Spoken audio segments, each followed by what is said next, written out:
Hi, welcome to Tips on Teens, where I answer your parenting questions every Wednesday at noon. My name is Kent Toussaint. I'm a licensed marriage and family therapist and the founder and clinical director of Teen Therapy Center here in Woodland Hills. Also the executive director and founder of the nonprofit organization Child and Teen Counseling in the same location. Anyways, let's jump to today's question.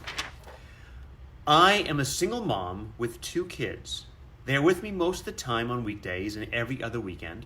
I feel like I'm so focused on getting them to do things for school, sports, and things around the house that we don't have much time to spend together relaxing or bonding. I watch your videos and I know that I should make more time to connect with them, but that time isn't there. I'm worried that as they get older, I might lose them to drugs.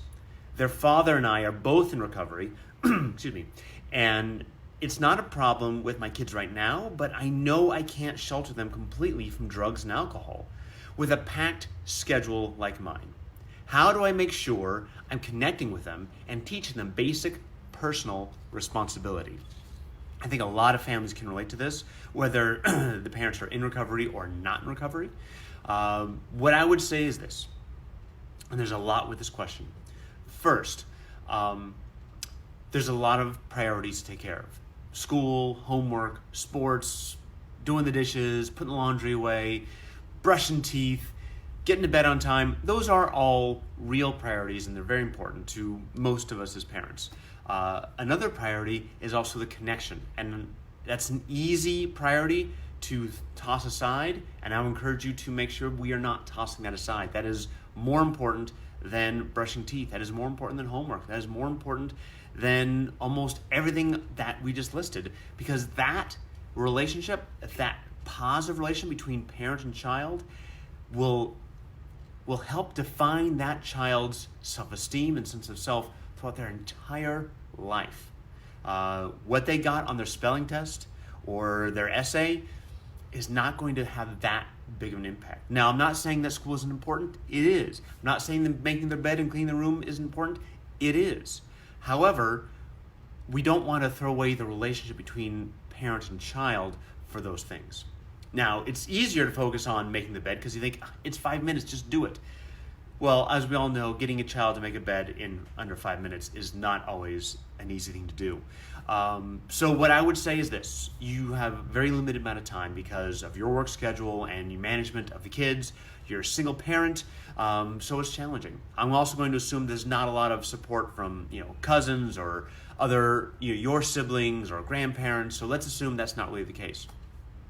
So let's focus on where your priorities are. If the priority is to increase your relationship with your kids, and we don't have a crystal ball, but we do know that statistically, if you don't have that connection, your kids are more likely to experiment with drugs and alcohol because that's just in our society. And if both parents are in recovery, that means statistically your kids are more likely to fall into addiction as well. I'm not saying they will, I don't know, but they have a higher chance. So we want to make sure we're addressing that. So if there's only so much money that the family has, being in recovery is expensive. Going into therapy can be expensive. Putting that money in now into, let's say, a housekeeper or having a driver, drive kids around for you, that's expensive. But is that an investment now that saves you more money and heartache down the line? Obviously, we don't have a crystal ball. We don't know for sure. You kind of have to trust your intuition on this. But I've known people who've, financed, or they've found ways to have, a housekeeper help them twice a week so they're not worried about putting the dishes away and doing the laundry so much, so they can have that time. And is that, $100, $200, $400 a week, or whatever that money is that money well spent to connect and bond with your kids? I'd also make sure you connect with your kids and ask them, hey, this is what we're thinking of doing. What do you guys think? Have them be a part of the solution. Have them be part of the, creating the family, so you're not always doing it alone. So that's our question for today. There's a lot we can go into, again, with, addiction. Also, one other thing I forgot. If you and your husband are both in recovery, I think it's really important that you share your experiences at an age-appropriate level of what addiction is like and how you came into addiction.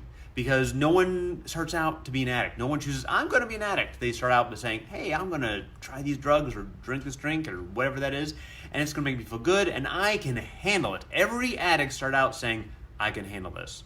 Of course, what happens is they lose control. They can't handle it. So it's really important that the kids understand this is a risk, this is a red flag, this is a danger, and just because other kids are doing it and they seem like they're doing okay doesn't mean that it's going to happen to everyone. And just because they seem okay doesn't mean that they are. So again, these are big topics. Make sure your kids can always open up and talk to you about their experiences, when the first time they try weed or drink a beer or something like that, or whatever drug they try. Make sure that you are a safe place for them to go to, because if you're safe and there's that connection, then they're more likely to get through it in a much more easy and much more healthy way. So that is our question for this week. Please keep emailing your questions. If you have a question you'd like me to answer, please email us at tipsonteens@teentherapycenter.com or direct message us right here on Facebook. We love your questions, and I can't wait to talk to you guys again next Wednesday at 12 o'clock. Bye-bye.